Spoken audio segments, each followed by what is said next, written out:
All right, Justin, I want to give you the next little update video on Kavara. Show you just kind of how she's doing. Still kind of rolling right along with her obedience stuff.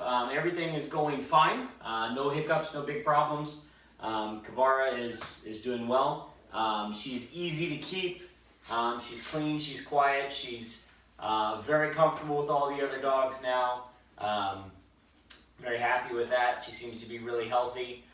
She has a great attitude. So all in all, I'm very happy with Kavara. She's progressing fine.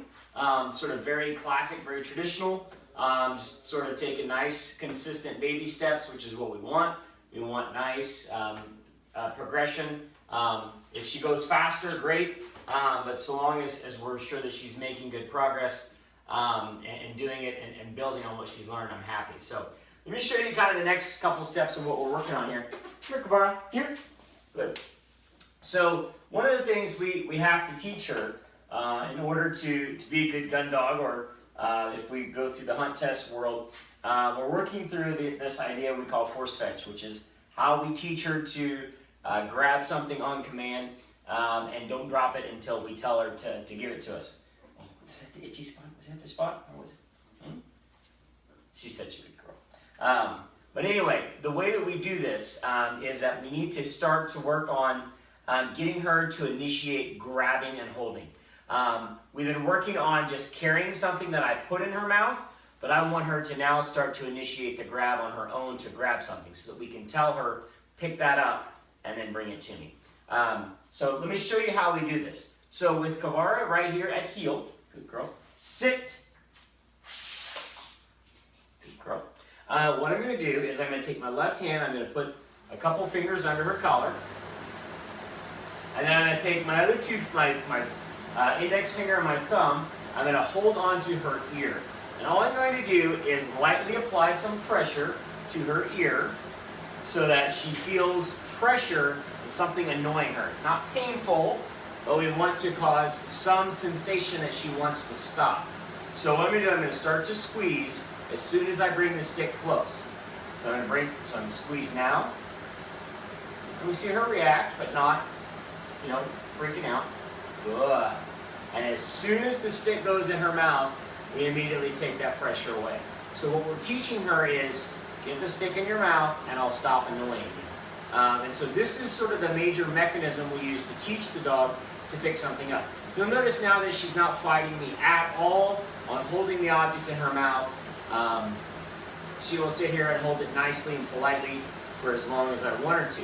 I can pet her, and hopefully she won't drop. If she drops, we simply re-squeeze. And you can see she sort of turns to me like, why are you squeezing my ear? Girl. Make sure her lips are out of the way. Fetch. I want to be able to talk with her holding this. I want to be able to touch her chest underneath the stick so that she doesn't think every time my hand comes in, I'm coming to grab the stick. Girl. I want to bump the stick sort of off and on so that she knows that just because I touch the stick, that doesn't mean I'm coming to get it. Give! We want her to understand, don't let it out of your mouth until we give her the command. So we are teaching the idea, don't drop it until I tell you to take it. I'm going to take it from you. Okay? So the first step here is get it in her mouth, pinch, fetch, get it comfortable. Good. Now, we're going to walk with her. Now, Kavara still needs a little help with this, and that's fine at this point. Here. Girl. Sit. Good.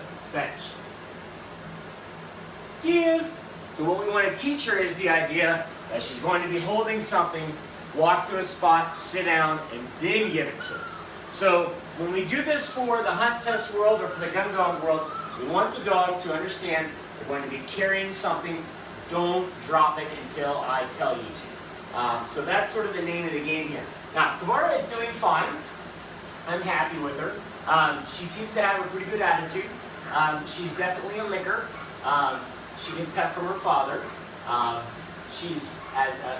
Even though we've been in here, I've been kind of annoying her for the last half hour with the training session. She's not resentful. She's not pouty. She's not running to hide. She has a great attitude, and she still likes to give love. So that tells us that she's doing fine. She's not overly sensitive to the pressure. She can handle what I'm doing to her, and really the pressure I'm applying is very mild anyway. We usually start very mild and then we go up if necessary. But all in all, she's doing fine. We're rocking and rolling right through this.